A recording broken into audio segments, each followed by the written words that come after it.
Well, welcome to the Unstuck Church podcast. I'm Sean Bublitz, Managing Director here at the Unstuck Group. And before we jump in today, I want to just take a second and set up the series we're launching, because I think that framing it up right from the outset is really going to help us. Most churches we work with are dealing with two frustrations at the same time. First, they don't have enough volunteers. And then when it's time to hire, they can't find capable leaders, often because those leaders were never really developed in the first place. And here's the thing, those two problems, I think, are actually the same problem.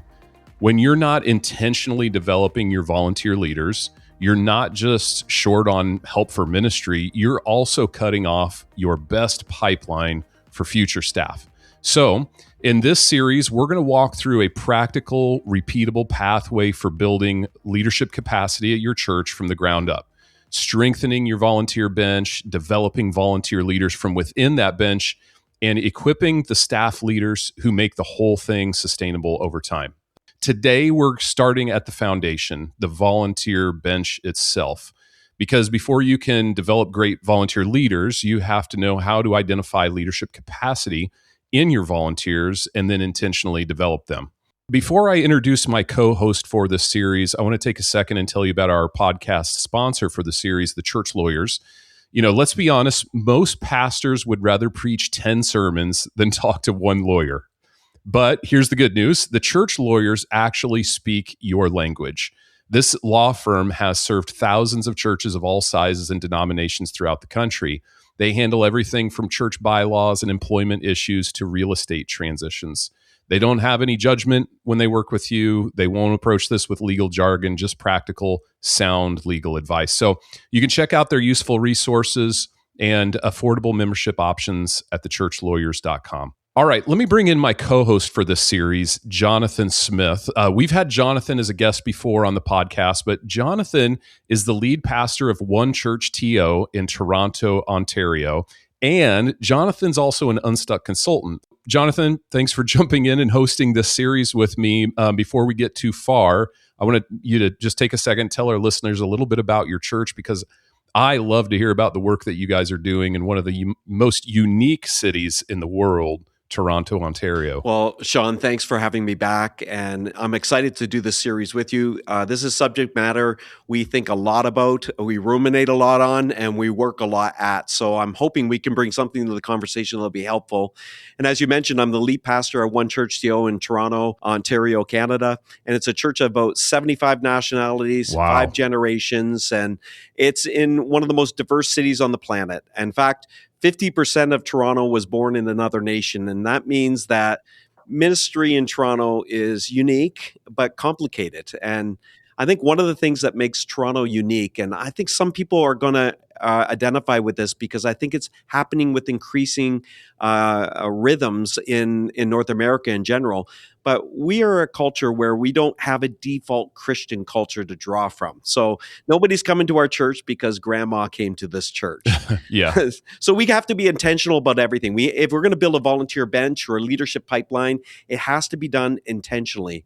And that's what excites me about the conversation we're going to have over the next 3 weeks is, in our context, if we don't develop leaders, they don't come.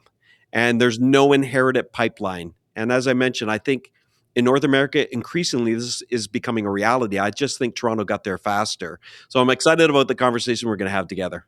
Jonathan, that's exactly why I thought you'd be such a great fit to help me co-host this series, because of your experience. And I love the really practical work that you guys are doing at One Church TO. And even as I think about developing leaders, there's a number of churches that we work with that are multi-site churches.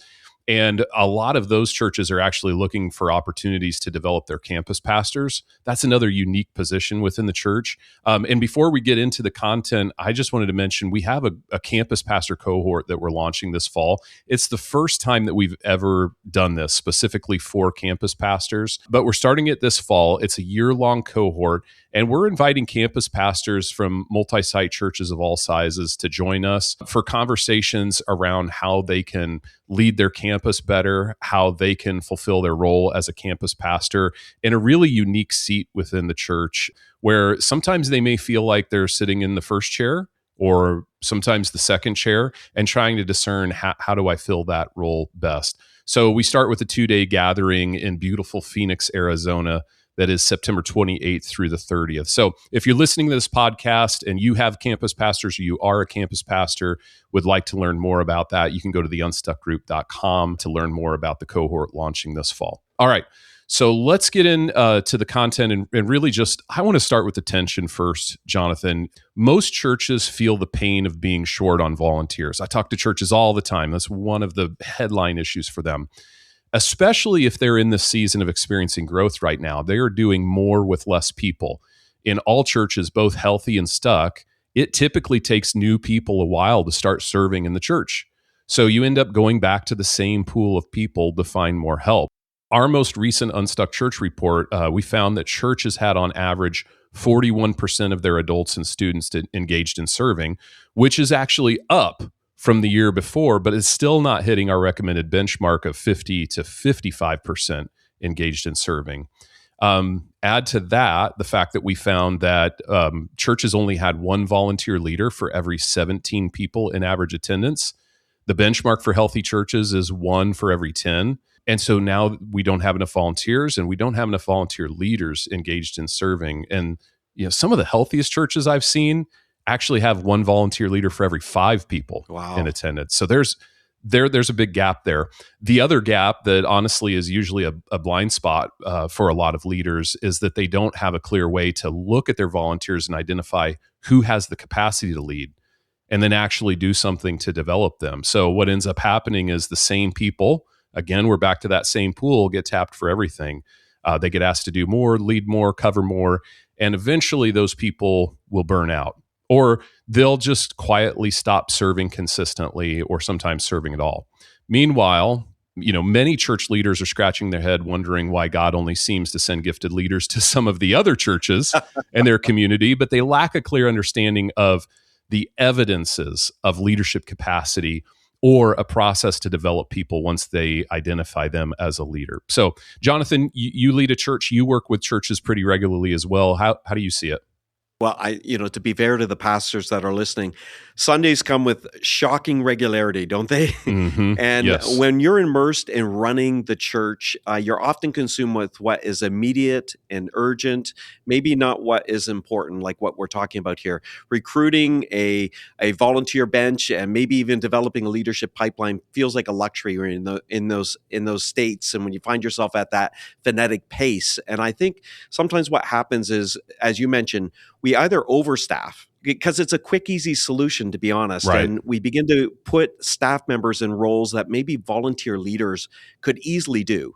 Or we overuse volunteers, as you mentioned, people we've already developed in the past, and they get tapped on the shoulder over and over. And honestly, just because it's easier.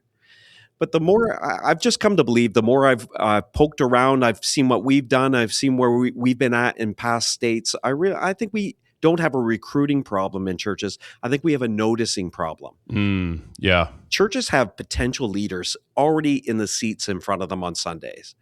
I think, though, most teams have outsourced their noticing to systems. And what I mean by that is I think we've developed really good recruiting mechanisms. We built in sign-up forms, and we have serve fairs and connect cards, different ways to on-ramp people into maybe serving opportunities. And that might identify willingness, but it can't identify capacity. Yeah. And those are two different things. And I don't think any of us as pastors are ignoring this because we don't care. I think inherently, and there's something deeper happening. I think that developing leaders is slow and intentional. And most of us are wired for fast and immediate. Yeah. And I don't think it's even personality. I think it's the nature of ministry, Sunday, Sunday, Sunday. And so fast and immediate. And so our dopamine hits happen when we preach, when we're running an event that goes great, or maybe when someone's being baptized. But the idea of developing a bench and developing leaders over the course of 18 months, it doesn't have those same hits. I think I've come to think of developing leaders a lot like Eugene Peterson talks about developing disciples, that it's the long obedience in the same direction. Yeah. But the problem is our calendars don't reward that usually. I know you love sports. I love sports. Hmm. I'm right in the middle of the Stanley Cup run right now, and it's exciting to watch that. But even if you're not a hockey fan, because I know you're a hockey fan, I am too. You might be from the southern states. Baseball or football, there's two ways to build a team. You can build through the draft, or you can build through free agency. And free agency is so tempting because it has a fast forward button in it, but it's so expensive. It doesn't always work out. And every leader knows, and every general manager knows that building through the draft is better. But I think it has two conflicting fuels. If you're going to build through the draft, it requires risk and patience. And I think developing a leadership bench and developing a leadership pipeline requires really risk. You're going to take risks on people, maybe that previously were occupied by staffing roles, and patience. You have to create a culture where people can make mistakes, and it's going to take time to grow them, intentionally building into them. That's good. So I think the temptation to press fast forward and that fast and immediate side of us is working against the long-term outcome of building something slowly and intentionally that I think will free up the church in the long run. Yeah.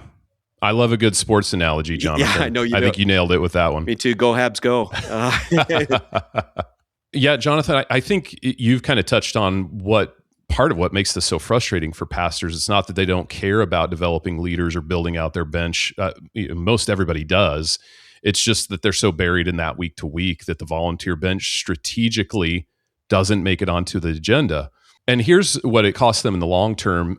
If you can't develop your bench and identify and develop volunteers into volunteer leaders, you'll never have a strong internal pipeline for staff.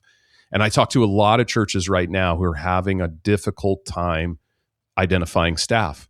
The people who make the best hires are almost always the people who have already been developed, who've proven they can lead others, and they're internal candidates. They're people who already bought into the mission of your church.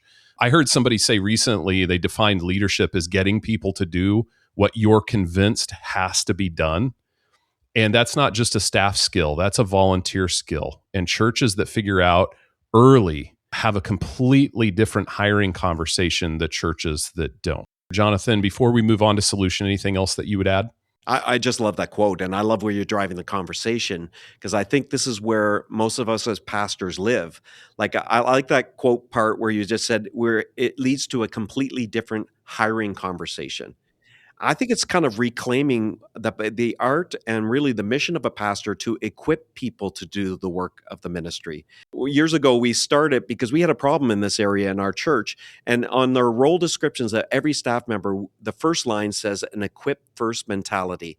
And that has been a game changer for us. Yeah, I love that. Yeah, because the other thing I'd add is the consequence of not doing this is that we end up recruiting with such urgency all the time. Just urgency to fill holes. Right. And what we end up doing, I think we don't mean to, but we're developing the wrong muscles in our church. The congregation hears the staff does ministry and the volunteers fill the holes. And once that happens, you begin to build a culture in your church where it's not the people doing the work of the ministry, and it's even not them seeing themselves as leaders in the church. I think that's where that staff sprawl happens. Yeah. And a lot of the churches we work with that are stuck are often overstaffed. I did a little calculation before I came on this podcast, knowing we were going to talk about this. And 75% of our staff team comes from our volunteer benches. Oh, wow. They were developed from our actual volunteer pool into a leadership pipeline. And the benefit is kind of what you talked about, ready-made DNA. They have our DNA. They have our ministry philosophy. And we have had a chance to inspect their leadership chops because we've been around them. They've been around us for years. So the leadership potential in hiring is so great when you develop that volunteer bench and a leadership pipeline. I love that, Jonathan. That is fantastic. All right, so let's talk about what to actually do about this, because the good news is that this isn't an impossible task, and you're doing it in your church, Jonathan, even though sometimes it can feel like it. And there's a pretty clear starting point, and it begins with getting honest about where you actually are. We talk all the time about planning, solutions, always starts with assessment. So the first thing I'd encourage any church to do is just audit your volunteer bench. Not a feelings or gut-based assessment, but look at the actual numbers. What percentage of your adults and students are serving at least once a month? The benchmark we use here at the Unstuck Group is 50 to 55%. Most churches we work with right now are well below that. And if you don't know your number, that I think is the first problem to solve. And while ministry, it's not about numbers, the numbers help us make decisions and provide more evidence to where we're healthy and where we're not. They go beyond just that gut feeling or intuition, which I think is so important. Then, in addition to that percentage, you'll also want to look at your volunteer leader ratio, meaning for every volunteer leader you have, how many people do you have in average attendance in your church? And before you ask, I know this question's coming. A volunteer leader is anyone who leads a group of 2 or more people. That includes your serving team leaders, small group leaders, kids ministry, student group leaders. If they have influence over other people, they're in a leadership position, whether they're a leader or not, whether they actually have those giftings or not. A healthy ratio is about 1 leader for every 10 attendees at your church. We see a lot of churches actually operating around 1 for every 20 attendees, sometimes even worse than that. At that ratio, your leaders aren't developing anyone. They're just pointing volunteers in the right direction and then surviving. The span of care is just too big. So before you can build anything, you need a clear picture of your starting point. Jonathan, what would you add to that? Yeah, numbers are a huge piece of this. I mean, you worked with our church. You helped the first time we went through the Unstuck process during COVID. And if you had asked me then if we had a healthy, serving volunteer environment, I would have said, yeah. And then when we actually did what you asked us to do, we did the math. I realized my gut feeling and the actual math they were actually in 2 different cities altogether. And I think that's something that pastors, we have to own. And it's difficult because I think we deal with anecdotal data all the time. Yeah. We hear stories of transformation. We talk about and preach and share vision around stories of transformation. But anecdotal data is not a replacement for actual data that tell the systemic either problem or story or solution that's going on in the background. What I might add, though, to that audit is a second layer underneath the numbers. Once you know the percentages and the ratio that Sean just talked about, you have to ask yourself about the volunteers you're looking at. And we'll probably get into this later, but this idea of some are leaders, some might be leaders of leaders, others might be faithful servants. They're just faithful and they're happy to stay where they are.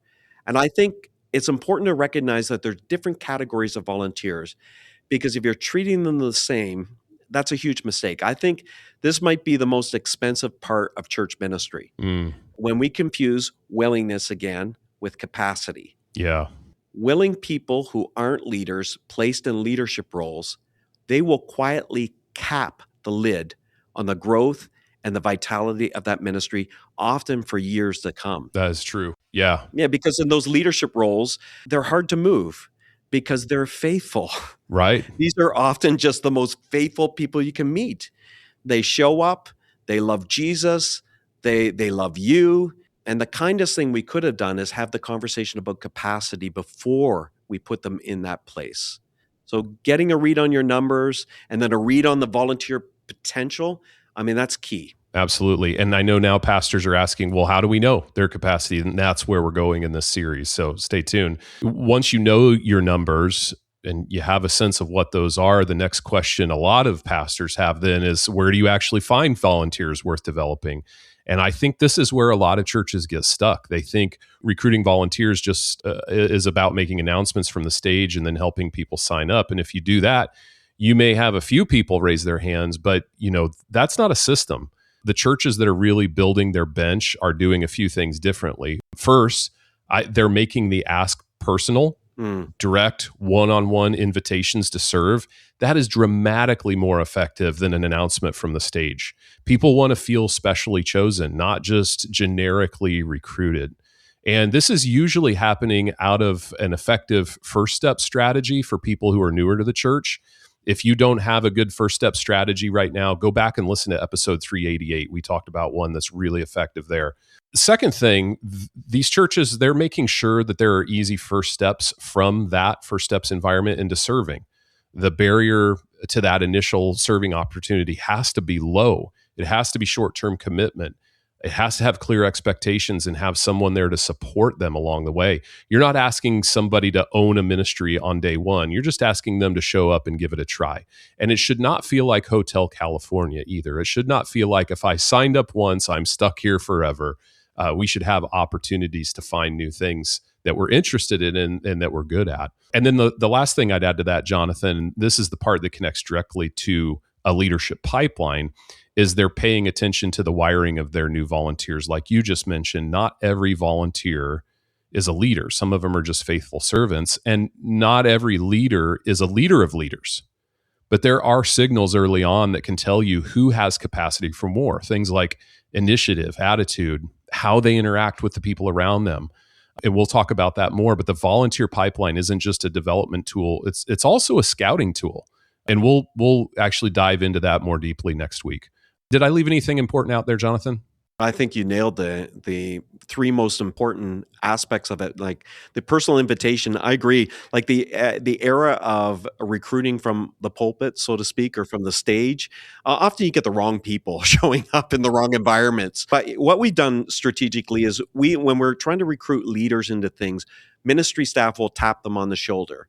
But when it comes to filling out the volunteer bench, we have found the best recruiters are people who are already volunteering. So we really build in the culture that, hey, ask your friends to come and serve with you. They have become our best recruiters into environments to just begin to fill out that volunteer bench, which potentially can lead to that volunteer pipeline.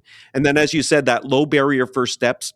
How can I remove as many barriers as possible? Just like James said in Acts 15, how can we make it easy for the Gentiles? How can we make it easy for new people serving to get involved and find a first step into serving opportunities? And we pay as much attention to on-ramps as we do off-ramps. Good. I think we're in a commitment poor culture and time, and commitment's important. But I think people will stay committed much longer than we realize if they know that there's a built-in off-ramp. Like they have a chance, as you mentioned. Right. They're not signing up for their life. They have an opportunity to try other areas, to off-ramp at a strategic point in time. So building that in is important, and then scouting wiring. And one of the ways, especially when you're trying to identify leadership capacity, when we have our eye on someone, and we think that there's some capacity, one of the best ways we found to see how much capacity they have as a leader is give them a problem. Leaders love to solve problems. Yes. I mean, a modest stakes problem, I'm not talking about rescuing the church here, but they love these types of problems where you can leave it with them and see who do they recruit? How do they approach it? Do they have a solution, or are they coming back waiting for instructions? All these things begin to tell us maybe where their lid is. Leaders metabolize ambiguity. So they walk into unclear situations with the unclear outcomes, and they have a way of bringing order to it. That's a great way of discovering really capacity. I think, though, it's like your culture that you're building in your church matters. You want a culture where your staff team feel empowered as well as your volunteers to step up and lead and offer solutions. So you're creating a solution-oriented culture, and that's fertile soil for leaders to grow. I love that, Jonathan. Yeah, you just brought another thought to mind as you were talking through off-ramp specifically. You know, I don't think that it's a commitment issue for people and why they want off-ramps. I think it's just hard to tell you, I don't want to do this anymore. I think you're right. It feels unkind, right? Yeah. And when you start to rely on them as a leader in the church and then they can't do it anymore, maybe it's a life situation that came up, for them to come back to you and feel like they've let you down is really difficult. So sometimes we can actually put people in a difficult emotional space when we don't clearly define the off-ramp. And I think a lot of leaders have a hesitation. Well, we don't want to give them an off-ramp. We need them to keep serving, right? But when they have those opportunities to talk to you and process maybe even things that are going on in their life or reasons why they can't continue to serve in that capacity anymore, I think that's so helpful. So it's actually very kind to them to give them those opportunities. Yeah, I think it allows you to pastor them. I think they get a chance to re-up, which is really re-engagement, or a chance to, again, find a better place or better seat, or acknowledging they're in a different season in life right now. Yeah, absolutely.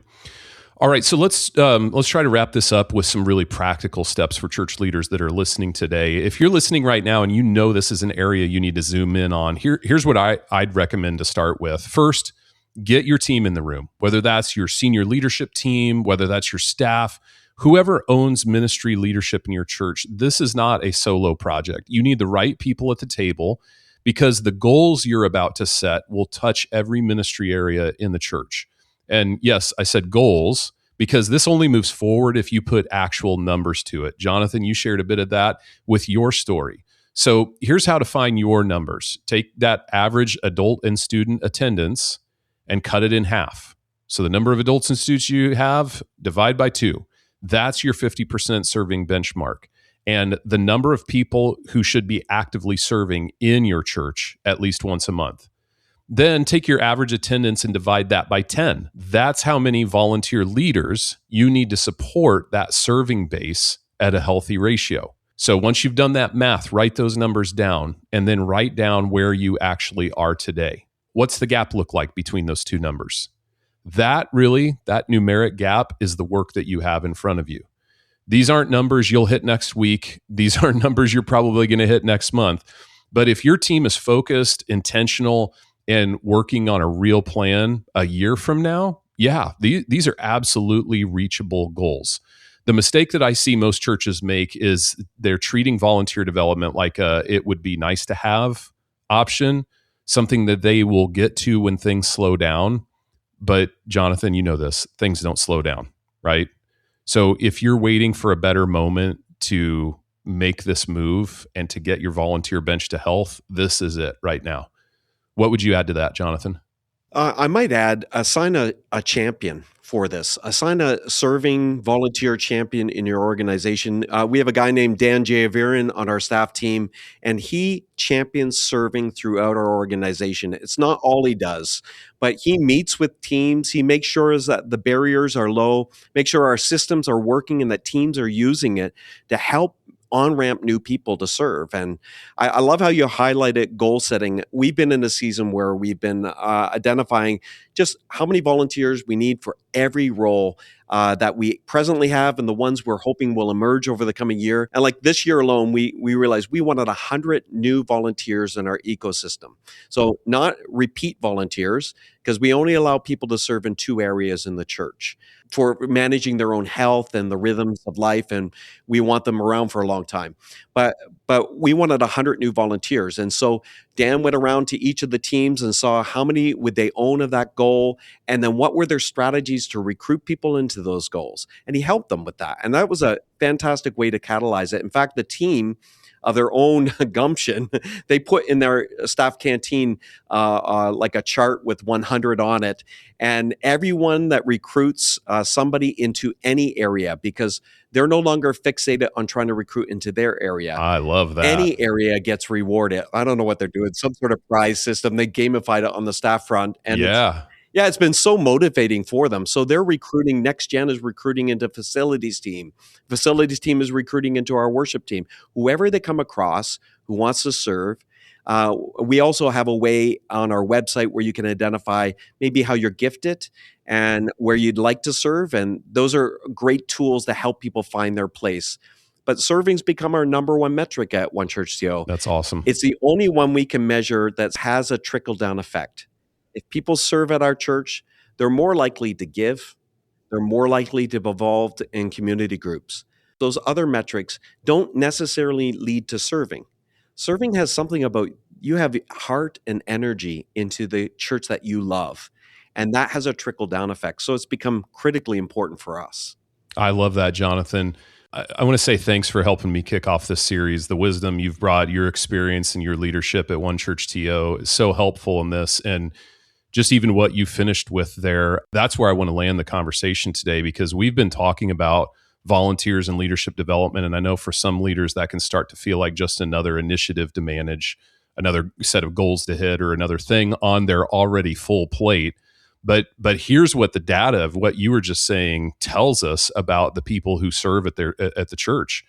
Horizon Stewardship actually did this research and found that people engaged in serving ministries gave 3.5 times more than the people who only attended once or twice a month. Barna's research also shows that Christians who give the most are also consistently the ones serving the most. And then Lifeway supports all of this with their research. They make the case that you simply can't grow into spiritual maturity without following Jesus and serving. And so we know this is a lot about discipleship, not just about giving your time, but in growing in your spiritual formation. And here's the one thing that might surprise listeners. When people serve together, they form bonds that make them feel like they belong. And people who feel like they belong invite others to be a part of it. They don't drift away, right? So volunteering isn't just good for your weekend operations. It produces more generous givers, more spiritually mature disciples, and more connected members who actually stick around your church and bring their friends with them. The volunteer bench is not a logistics problem. It's a discipleship opportunity. So thank you so much for joining us for this podcast. If this podcast has been helpful for you, love it if you would consider leaving us a review on your preferred podcasting platform. And if you're listening to this podcast and you're thinking, this is an area our church really needs some help in, but I don't know where to start, reach out to us to begin a conversation. We help churches expedite solutions to ministry problems to lead to greater health faster. You can start a conversation with us at theunstuckgroup.com. And here's what's true. You've got people sitting in your seats right now with more capacity than you know. Next week, we're going to talk about how to find them.